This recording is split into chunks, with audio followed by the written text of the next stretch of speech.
Bonjour à tous, je m'appelle Estelle, je suis responsable de la jeunesse du Centre de Vie.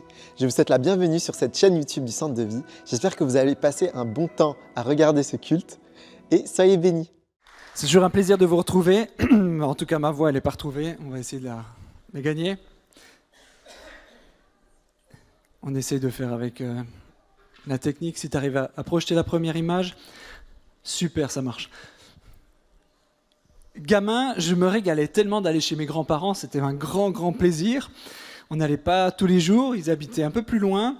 Et c'était tellement incroyable en tant que gamin d'aller chez les grands-parents. On pouvait vivre des temps incroyables, d'être privilégié, choyé, vivre des temps incroyables, de manger des choses comme on n'en mange pas à la maison. Mon Caleb, il sait ce que c'est. C'était tellement fort, il fallait imaginer une grande maison avec un grand jardin, plein de choses, un potager fabuleux. Et mon grand-père qui avait son atelier de prothésis dentaire à l'étage, et il avait tous les outils pour faire des bricolages. Il faisait des bijoux, il fondait l'or, alors je pouvais voir comment on fondait l'or. Il préparait les bijoux, il taillait des objets, c'était fabuleux pour moi, c'était génial. On avait toutes sortes de machins, de machines, de trucs fabuleux. Et puis, il y avait un truc au jardin qui était excellent pour un enfant, c'est qu'il y avait une mare avec des poissons rouges. Et puis, évidemment, quand il y en avait trop, il les mettait en friture, parce que c'est toujours bon d'avoir quelques poissons. Il paraît que c'est des carpidés, selon lui, c'est la même chose que des carpes, mais bref. En tout cas, pour un gamin, de voir ces poissons rouges, c'est génial. Il fallait leur donner régulièrement de l'oxygène dans cette mare. Alors, ils avaient une pompe à main, comme ça, et ils devaient l'actionner et la pomper. Et puis, pour eux, c'était tellement génial. On pompait en tant que gamin ce truc, et ça, l'eau qui coulait, c'était fabuleux. Mais il y avait un truc avec cette pompe qui était génial. Il fallait comprendre comment ça marche. Alors, nous, on était là, on touche, papy, ça marche pas. Pourquoi ça marche pas? Et on comprenait pas. Il fallait d'abord amorcer la pompe. Ça veut dire quoi, amorcer la pompe? Ça veut dire qu'il avait une espèce de longue manche avec une petite casserole au bout. Il prenait de l'eau de la mare, il la versait par le haut de la fontaine, et après, tchac, en pompant quelques fois, ça amorçait l'eau, ça faisait espèce d'aspiration, et lof, d'un coup, la fontaine jaillit. Et ça, c'était incroyable de voir ça et de s'activer. Et ça m'a vraiment parlé. C'est une illustration forte que parfois, il faut amorcer la pompe pour avoir la bénédiction. Il faut parfois mettre un peu du sien, un peu de quelque chose de nous, quelque chose d'une activation avant de vivre et d'expérimenter la bénédiction de Dieu. Lisons un passage dans 2 Rois. Tu veux bien le projeter, merci. 2 Rois 4. Un jour, Élisée passait par Sunem. Il y avait là une femme de haute condition qui insista pour qu'il accepte de manger. Elle insista pour qu'il accepte de manger. Chaque fois qu'il passait par là, il se rendait désormais chez elle pour manger. Et elle dit à son mari, « Vois-tu, je sais que cet homme qui passe toujours chez nous est un saint homme de Dieu. Faisons une petite chambre indépendante et mettons-y pour lui un lit, une table, un siège et un chandelier, afin qu'il puisse s'y retirer quand il viendra chez nous. » Élisée revint un jour dans la région, il se retira dans la chambre à l'étage et y coucha. Il dit à son serviteur Géasi, « Appelle cette Sunamite !» Géasi l'appela et elle se présenta devant lui. Élisée dit à Géasi, « Dis-lui, tu t'es donné cette peine pour nous, que pouvons-nous faire pour toi? Faut-il parler en ta faveur au roi, au chef de l'armée ?» Elle répondit, « Je vis bien, tranquillement au milieu de mon peuple. » Élisée dit, « Mais que faire pour elle ?» Et Géasi répondit, « En fait, elle n'a pas de fils et son mari est vieux. » Élisée dit, « Appelle-la. » Géasi l'appelle et elle se présenta à la porte. Élisée lui dit, « À la même époque, l'année prochaine, tu embrasseras un fils. » Elle répondit, « Non, mon Seigneur, homme de Dieu, ne trompe pas ta servante. » Cette femme devint enceinte et elle mit au monde un fils à la même époque, l'année suivante, comme Élisée le lui avait dit. C'est remarquable comme cette femme a été bénie parce qu'elle a décidé de faire du bien à Élisée. Il y a une causalité qui est évidente dans ce texte, que le fait qu'elle puisse avoir un enfant est directement la conséquence de son acte de bonté envers Élisée. Comme j'ai hâte, mes amis, de voir l'intervention de Dieu dans nos vies, comme j'ai hâte de voir le miraculeux de Dieu se manifester dans la vie de chacun d'entre nous, comme j'ai envie de voir la puissance de Dieu, la bénédiction, la faveur de Dieu se manifester. J'ai cette hâte, j'ai ce désir, c'est pour ça qu'on vibre et on veut vivre la présence de Dieu, pour vivre cette puissance et cette bénédiction de Dieu. Dieu qui répond à nos besoins. Et ce matin, je vais te donner quelques clés pour activer sa faveur. Je voudrais vous aider à amorcer la pompe de la bénédiction, pas seulement pour nous-mêmes, mais parce que cette bénédiction, c'est quelque chose qui doit circuler. C'est un amour qui bouge, c'est un amour qui se met en action. Dans ce texte, la première chose remarquable, c'est qu'elle a fait tout. Elle a désiré plus que tout inviter l'homme de Dieu chez elle. Tout miracle, toute transformation, toute bénédiction commence par le désir d'inviter Dieu dans sa vie. Est-ce que tu cherches Dieu comme cette femme a cherché à inviter cet homme de Dieu? Est-ce que tu désires plus que toute autre chose avoir dans ton cœur, dans ta maison, dans ta famille, la présence de Dieu comme elle l'a désiré? Est-ce que tu es habité par cette même insistance à recevoir Dieu dans ta vie? Elle a tout mis en place pour accueillir Élisée dans sa maison, pour qu'il y soit bien. Et je me demande parfois si je fais tout pour que le Saint-Esprit se sente à l'aise dans ma vie. Est-ce que je fais tout comme cette femme, à le rendre la maison agréable, à préparer qu'il y ait tout pour qu'il y reste? Elle a tout fait pour que l'homme reste dans sa vie, dans sa maison. Est-ce que je fais la même chose dans ma vie pour donner de l'espace à l'Esprit de Dieu, pour donner de l'espace à Dieu dans ma vie, pour qu'il se sente à l'aise, pour qu'il ait envie de rester, pour qu'il ait envie d'être là constamment? Cette bénédiction vient parce qu'elle a désiré avant tout que l'homme de Dieu, qui symbolise Dieu, reste dans sa vie. Elle n'a pas fait ça par désir, par cupidité, par envie d'être bénie avant tout. Elle l'a fait de manière désintéressée. Elle a dit, je ne manque de rien. Je n'ai pas besoin que tu parles au roi, que tu fasses de moi quelqu'un d'important. Ce n'est pas pour ça qu'elle l'a fait. Elle l'a fait de manière désintéressée, juste parce qu'elle avait envie d'être connectée avec l'homme de Dieu et avec Dieu. Cette femme ne s'est pas contentée juste d'un repas, elle a voulu qu'il reste, qu'il habite, qu'il se repose. J'aime me dire qu'elle a discuté avec son mari pour aménager cette chambre. Peut-être que c'est même la chambre qu'aurait pu occuper un de ses enfants. Et elle a désiré le laisser pour Élisée. Je crois que parfois dans nos vies, on a des déceptions, des tristesses, des choses qui nous empêchent de bénir. Mais à un moment donné, il faut lâcher la chambre que tu as désirée, la chambre que tu as programmée, la chambre de ton désir, de ton rêve. Parfois, il faut le laisser pour que Dieu prenne la place. Parfois, tu dois l'abandonner pour donner la place à Dieu dans ton cœur. Il y a des désirs parfois les plus profonds dans ta vie, qui sont là depuis longtemps. Tu les attends, tu les désires, tu t'es réjoui de ça. Mais à un moment donné, il faut le lâcher pour que Dieu prenne la place et qu'il remplisse cet espace. Vide ton amertume, ta déception, ta tristesse. Abandonne-la à Dieu. Cette femme aurait pu rester amère toute sa vie. Femme maudite de ne pas avoir d'enfant. Femme triste de sa situation. Mais elle a choisi la meilleure part, d'inviter l'homme de Dieu dans sa maison, de transformer son rêve en invitant Jésus dans sa vie, en invitant Dieu dans sa vie. Ne pas vivre dans l'amertume, dans la déception. Ce couple a décidé de choisir, ils ont décidé de remplacer les discussions autour de leur désir, de leur tristesse, par un projet de vie, un projet d'accueillir Dieu dans leur vie. J'aime ça, j'aime croire qu'ensemble, le texte nous dit qu'ensemble avec son mari, ils ont préparé quelque chose.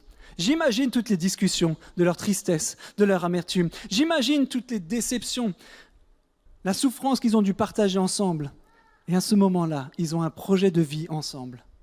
C'est ce que je rêve, mes amis, que les discussions dans nos familles, les discussions dans nos couples soient animées par un désir de plus de Dieu, par un désir de plus de projets de vie, par un désir de plus entrer dans les promesses du Seigneur et pas simplement de vivre et de ressasser l'amertume et la tristesse. Il y a un temps pour tout, la tristesse, mais aussi les projets et la vie. Et ce temps-là, elle a choisi de remplacer cette chambre pour l'accueillir l'homme de Dieu dans sa vie. Cette femme n'aurait pas pu accueillir, nourrir, loger Élisée si elle était restée dans son état. Est-ce qu'il y a des choses qu'il faudrait laisser à Dieu pour que tu puisses entrer dans une vie de générosité? Est-ce qu'il y a des choses qui t'empêchent d'inviter, de préparer ta vie, d'ouvrir ton cœur, d'entrer dans une phase de générosité, de laisser la place à Dieu dans ta vie? Aujourd'hui, c'est peut-être le temps de donner ta chambre que tu avais préparée pour ton projet et de l'abandonner à Dieu pour qu'il la remplisse et la bénisse.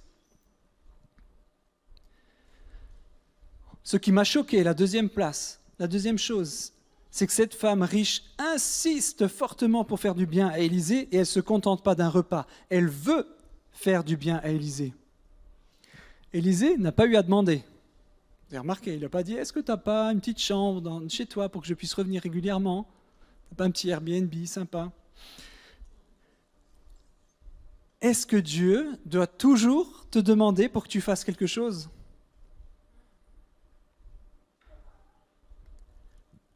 Est-ce que Dieu doit toujours te demander pour faire quelque chose de bien ? Parfois, des gens me disent « Ah, mais Dieu ne m'a pas parlé pour faire ça. » Ou « J'ai pas eu la révélation pour faire ça, pour ranger, pour nettoyer, pour faire du bien, pour préparer un repas, pour écrire chez moi. Il n'y a pas eu de lettre de feu sur ma chambre pour aller ranger ma chambre. » Cette femme a cherché par elle-même à remplir un besoin. Cet homme de Dieu avait envie de te restaurer. Avec tout ce qu'il fait, tout son ministère, elle a cherché à faire le bien. « Papa, est-ce que je dois me brosser les dents tous les jours ?» dit Caleb. « Est-ce que tu dois vraiment demander à Dieu pour faire toutes les choses ? Est-ce que tu veux que je te loue aujourd'hui, Seigneur ?» Il y a des choses qui devraient être naturelles, qui devraient couler de notre vie, qui devraient être normales. La Sunamite agissait sans chercher son intérêt. Elle ne voulait pas juste la bénédiction. Et il y a un truc que je me suis mis au défi de faire ces derniers temps, et des choses qui sont faciles à faire, que je peux faire rapidement. Le matin, je prie, dans mon temps de prière, je me dis, mais Seigneur, est-ce qu'il y a une personne que tu veux mettre sur mon cœur pour que je lui dise un mot, que je fasse du bien, un encouragement ? J'aimerais être proactif dans la recherche du bien, comme cette femme. Avoir l'envie de faire du bien. Il y a des personnes qui sont vraiment, vraiment bonnes là-dedans. Il n'est pas là aujourd'hui, mais mon ami Kevin, lui, c'est un spécialiste de ramener les croissants avec l'équipe de louanges. Ça a manqué ce matin. C'est un petit appel du ventre. Et il est spécialiste pour ramener des fraises de Gampelen à l'équipe quand il passe par là. Ça, c'est un bel exemple de quelqu'un qui est proactif à faire du bien. Et il y en a d'autres tellement qui ont ce désir de faire du bien. Et c'est quelque chose que je me suis mis au défi de faire le matin quand je prie. Est-ce qu'il y a une personne que tu veux mettre sur mon cœur, à qui dire un mot, encourager, faire une parole de bénédiction, ou juste un acte, quelque chose de bon et de bien ? Cherche, mon ami, à faire du bien. Ne reste pas dans ton état, dans ta situation, dans ton égoïsme. Cherche à dépasser ça, à faire du bien. Et ce passage fait écho un peu plus tard, lorsqu'Élisée lui-même va demander à son serviteur « Mais qu'est-ce qu'on peut bien lui faire du bien ? Qu'est-ce qu'on peut bien faire ?» Elle ne veut pas, elle ne demande rien. Comment quand même la bénir ? Et parfois, il faut insister, il faut persévérer à faire le bien, à continuer. La bénédiction que tu sèmes va en entraîner une autre. Sa recherche à faire du bien pour Élisée va susciter dans son cœur l'envie de lui rendre l'appareil. Mes amis, si on veut amorcer la pompe, si on veut que la bénédiction se répande au milieu de nous, on se fasse du bien les uns les autres, commence par toi. Commence par amorcer la bénédiction. Commence par faire du bien à ton voisin. Commence à lui donner des paroles d'encouragement, des paroles de vie. Et tu verras si ça ne reviendra pas à un moment donné vers toi. Mets Dieu au défi de bénir en premier, et tu verras si ça ne reviendra pas derrière. Amorce la pompe, mon ami, de la bénédiction. J'en ai assez d'entendre des critiques, des discussions sur les personnes. Choisissons de faire du bien. Choisissons de dire des paroles positives. Choisissons de voir le bien dans la vie des autres. Choisissons de faire du bien. Effectivement, la suite, c'est commence simplement. Une autre clé de la bénédiction, c'est de commencer humblement. Qu'est-ce que tu peux faire maintenant ? Tout a commencé avec un repas. D'ailleurs, toute bonne chose commence par un bon repas, n'est-ce pas? Tout a commencé avec un repas pour cette femme. Elle a invité, elle a cherché à faire venir pour un repas. Et ensuite, c'est devenu une habitude, ça a grandi. Oh, je ne crois pas qu'elle avait le cœur, le désir, le rêve d'être un lieu, un espace de bénédiction pour les prophètes. Elle avait juste envie d'offrir un repas. Ça commence par quelque chose de simple. Est-ce qu'il y a quelque chose de simple que tu peux faire pour ton voisin? Quelle est la petite chose que tu peux faire pour ceux de ton groupe maison, pour ceux autour de toi, pour tes voisins, pour tes amis? Quelle est la part de bénédiction? Quelle est la part de bonheur que tu peux apporter? Quelle est la mesure simple? Commence petit. Plein de gens viennent avec des grands rêves, des idées d'être des grandes personnes qui font plein de choses dans le monde. Commence là où tu es. Il y a des choses simples à faire, maintenant, ici, là où tu es. N'attends pas trop de choses, que ce soit ni la révélation, ni qu'on te reconnaisse dans qui tu es. Établis, commence, œuvre maintenant, là où tu es. Tu verras les grandes choses s'accomplir. Elle n'a pas agi par calcul, juste de la bonté à l'état pur. Je vous ai peut-être déjà raconté, je ne sais plus, parfois je radote déjà. J'ai été marqué par un épisode qu'on a vécu ici avec la jeunesse, lors du concert de Conosco qu'on avait ici. On avait organisé là, c'était excellent. Nos jeunes avaient même une réduction en échange du service et de l'engagement qu'ils avaient. Donc on avait mis les trucs pour les aider à rentrer dans un appel et un ministère. Et comme on dit, parfois c'était un peu vaporeux. Le service était un peu vaporeux, les gens s'évaporaient un peu dans la nature. Les nôtres, je dis. Je prêche pour ma paroisse. Et d'un coup, on était là, avec quelques-uns, vaillants guerriers, à ranger les chaises, à nettoyer. Et je voyais 4-5 jeunes d'un autre groupe de jeunes d'ailleurs, qui eux avaient payé leur place plein pot, qui étaient là juste pour consommer, entre guillemets, un concert et pour venir et repartir, et qui se sont mis à aider, à ranger, à débarrasser, à nettoyer. Je dis, mais les gars, mais merci beaucoup, c'est vraiment admirable ce que vous faites. Il dit, ah non, non, non, j'aime Jésus. Et ça a heurté mon cœur d'une manière tellement forte. Ils ont tout compris de l'évangile. J'aime Jésus, donc je sers. Et c'est tellement puissant.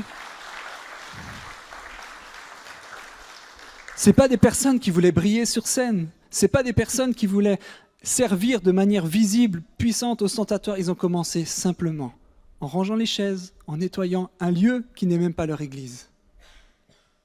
Rester humble au service de l'autre, par un repas, par accueillir chez soi. Cette femme, elle a commencé par des choses toutes simples. Tu sais cuisiner? Invite. Tu sais écrire? Envoie des messages. Envoie des mots d'encouragement. Qu'est-ce que tu as dans les mains? Commence, fais quelque chose et persévère.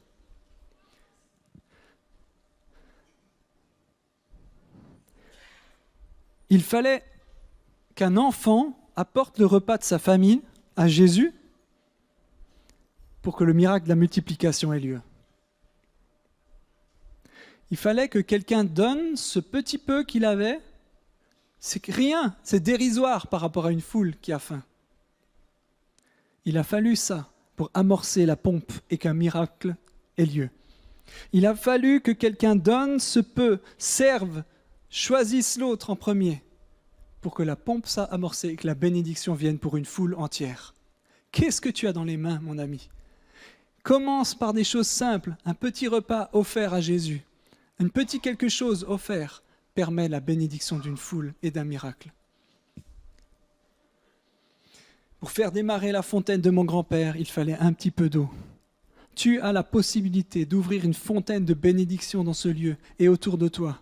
Commence petit à faire du bien et le Seigneur multipliera. Amen. Petit à petit, le don grandit. Ça commence par un repas, ensuite plusieurs fois, une sorte d'abonnement repas, puis après, une maison qui se transforme pour accueillir régulièrement. Le ministère grandit. Si tu es dans ton appel, dans le service, dans l'amour du prochain, Dieu va favoriser, tu vas mettre en place, tu vas faire grandir tes projets. Le Seigneur va t'apporter des ressources pour y arriver. petit à petit. C'est vraiment ce que je crois. Si tu veux grandir dans le ministère, dans le service, les uns pour les autres, si tu veux que ton appel grandisse, commence petit, reste fidèle et développe ça du mieux que tu peux avec les outils que tu as. C'est cette bénédiction, Dieu te confie des petites choses pour que tu les gères et il t'en confiera des plus grandes. Ce principe de grandir dans son appel, cette femme l'a compris. Un repas d'abord, un lieu de ressourcement à la fin. Quelle est la petite chose que tu peux faire maintenant et qui va faire la différence? Et le troisième partie, c'est persévérer. Persévérer à faire le bien. Elle a insisté, elle a convaincu son mari, elle a imaginé un lieu, elle a investi pour le faire, elle a préparé l'espace, elle a développé, elle a persévéré, elle a investi. Je vois trop souvent des amis qui servent un petit moment et puis qui se lassent. Bon, c'est trop finalement. On commence un peu et puis finalement on en a marre, il n'y a pas de fruits, il n'y a pas de résultat, on s'arrête. Une bonne attention au départ qui s'éteint tellement rapidement. Cette femme, elle a développé son hospitalité sur la durée, déterminée à faire le bien. Et je parle à toute une génération Z qui lutte contre ça, qui se décourage si facilement, qui lutte si facilement. Mes amis, si tu veux faire la différence, si tu veux voir la bénédiction faire des percées autour de toi, persévère. Ne t'arrête pas à quelque chose. Au bout d'un moment, c'est trop dur, c'est dur de se lever le matin, c'est dur de faire quelque chose. Il y a une certaine lassitude qui vient si facilement. Ose faire un pas de plus. À quel moment as-tu décidé que c'était assez ? À quel moment tu t'es dit, oh, j'en ai assez, ça suffit maintenant, j'en ai trop fait. Ne te décourage pas, mon ami. Je t'exhorte à persévérer, à faire le bien. Paul dit ça tellement souvent. Il me dit même rivaliser d'estime mutuelle, c'est même faire la compétition de celui qui encourage mieux l'autre. Il y a tellement d'exhortations dans les lettres de Paul à s'encourager à faire le bien, qu'aujourd'hui j'aimerais vous challenger, nous challenger moi le premier, à faire le bien, à rivaliser à faire le bien, à dire des paroles positives, à amorcer cette pompe de la vie et de la bénédiction du Seigneur. Parce qu'à un moment, le miraculeux vient multiplier. C'est pas juste toi-même avec tes petits bras. À un moment, il y a la multiplication. À un moment, il y a le miracle. À un moment, cette femme a reçu le miracle dans sa vie. Mais si tu veux commence par faire le bien, là où tu es, de manière désintéressée, avec persévérance. À quel moment tu t'es dit, je vais me décourager? Il y a un passage qui m'a vraiment touché dans mes lectures ces dernières semaines. Pour ceux qui se connaissent un peu ce passage, on voit de nouveau à la fin de la vie d'Élisée, je n'ai pas noté, mais à la fin de la vie d'Élisée, on le voit avec le roi, je crois que c'est Joas, et il l'invite en lui disant, mais on va avoir une discussion où tu vas vaincre tes ennemis, et vas-y, prends un arc. Alors le roi prend un arc, il tire une flèche. Ok, super, tu vas vaincre les ennemis et ça va être vraiment puissant, magnifique, c'était un geste prophétique. Puis il dit, prends maintenant tes flèches et frappe le sol. Et le roi, il fait, tac, un coup. Voilà, j'ai frappé. Et Élisée va se fâcher, il va dire, mais t'as frappé qu'une fois. Il fallait frapper au moins 3 fois, tu aurais vaincu, exterminé tes ennemis. Et là, tu t'es arrêté. Pourquoi tu t'es arrêté? Et c'est fâché. Je dis, mais il lui a pas dit quand même, frappe plusieurs fois. C'est un peu vache quand même, non? Mais c'était montrer le cœur. Mon ami, lorsque tu as quelque chose qu'on te demande de faire, il lui a montré plusieurs fois que la persévérance est une clé. Vas-y, quand on te dit quelque chose, tu fonces, tu y vas jusqu'au bout. Persévère, ne t'arrête pas en route. Persévère jusqu'à la victoire. Je rêve qu'on vive cette abondance de bénédiction ici dans ce lieu, comme la fontaine de mes grands-parents. Un lieu où ça coule à flot. Et il y a une clé que j'aimerais vous donner qui est ici, que j'ai préparée. Faire du bien à quelqu'un, c'est faire du bien à Jésus. Et faire du bien à Jésus entraîne une bénédiction céleste. Faire du bien à quelqu'un, c'est faire du bien à Jésus. Il y a ce verset qui lui dit, dans Matthieu 25, 37, « Les justes lui répondront, « Seigneur, quand avons-nous vu affamé et t'avons-nous donné à manger, ou assoiffé et t'avons-nous donné à boire? Quand avons-nous vu étranger et t'avons-nous accueilli, ou nu et t'avons-nous habillé? Quand avons-nous vu malade ou en prison et sommes-nous allés vers toi ?» Remarquez, ce sont des choses simples, hein? Un repas, des habits, une visite. Et le roi leur répondra, « Je vous le dis en vérité, toutes les fois que vous avez fait cela à l'un de mes plus petits de mes frères, c'est à moi que vous l'avez fait. » Faire du bien les uns les autres, faire du bien à quelqu'un, c'est faire du bien à Jésus. Et mon ami, si tu fais du bien à Jésus, il y aura une bénédiction céleste. Pour toi, pour les autres, autour de toi, la multiplication est là. La faveur de Dieu sera là si tu fais du bien comme tu fais du bien à Jésus. Jésus n'est pas là, ici, physiquement, mais il y a plein de personnes à qui on peut faire du bien. Commençons par là. Si on veut voir un lieu, bâtissons cette communauté, une communauté où on se fait du bien les uns les autres, où on s'encourage les uns les autres. J'aimerais vraiment nous challenger ce matin. Qu'est-ce que tu peux faire? Ton ministère va grandir. Ta vie va être bénie. Mais occupe-toi d'abord des choses de Dieu. Occupe-toi d'être fidèle dans les petites choses et de persévérer là-dedans. J'aimerais vraiment prier avec nous. Est-ce qu'on peut se lever ce matin?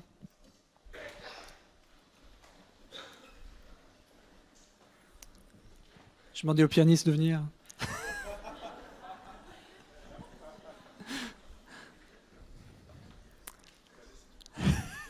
Merci Bertrand. Seigneur, je suis vraiment reconnaissant de ta faveur et de ton cœur à bénir, à faire du bien, comme on l'a vu pour la famille Robert. On veut bénir, on croit en un Dieu qui bénit, un Dieu de la bénédiction qui s'étend de génération en génération. Mais on ne veut pas s'attacher à la bénédiction, on veut s'attacher à celui qui est l'auteur de la bénédiction. On veut s'attacher à toi, Seigneur, qui nous donne la vie et la vie en abondance. Jésus, tu es venu pour donner ta vie et qu'elle soit en abondance pour nous. Aujourd'hui, je prie qu'on puisse entrer dans une vie nouvelle, une vie de bénédiction, une vie où on fait du bien les uns les autres, où on voit le miraculeux s'accomplir au milieu de nous, parce qu'on est fidèle dans les petites choses, parce qu'on est fidèle dans la bénédiction, parce qu'on entre dans cette vie qui ouvre le ciel. Je prie, Seigneur, qu'on soit une église qui aime faire le bien, qui aime nous faire du bien les uns les autres et autour de nous. Je prie qu'on soit connus pour être des hommes et des femmes de bien, qui font le bien, qui aiment le bien, qui le recherchent, qui insistent pour faire du bien, qui cherchent à ouvrir le ciel par leur bénédiction et leur faveur. Je prie que tu ouvres nos cœurs à chacun pour trouver, pour discerner ce qui peut nous retenir de faire le bien, ce qui peut encore être des pièces qui sont des déceptions, des tristesses, qu'aujourd'hui tu viennes guérir ses plaies, guérir ses souffrances pour entrer dans une vie de bénédiction, qui ouvre son cœur, qui ouvre sa famille, qui ouvre son lieu à ta présence et un lieu de vie et de bénédiction. Seigneur, je prie que chacun de nous puissions commencer avec les choses que nous avons et les multiplier pour que ta faveur se multiplie au milieu de nous. Je prie pour le miraculeux qui vienne guérir ce qui a été blessé, qui vienne apaiser, qui vienne amener la vie là où il n'y en a plus. Seigneur, nous prions et nous croyons en un Dieu de la bénédiction. Et je prie aujourd'hui que tu te manifestes dans nos vies. Commence par nous. Commence par changer ce qui est encore égoïste dans nos propres vies. Commence par enlever ce qui nous empêche d'entrer dans cette dimension-là. Et permets-nous de vivre des percées. Nous voulons voir ta faveur dans ce lieu.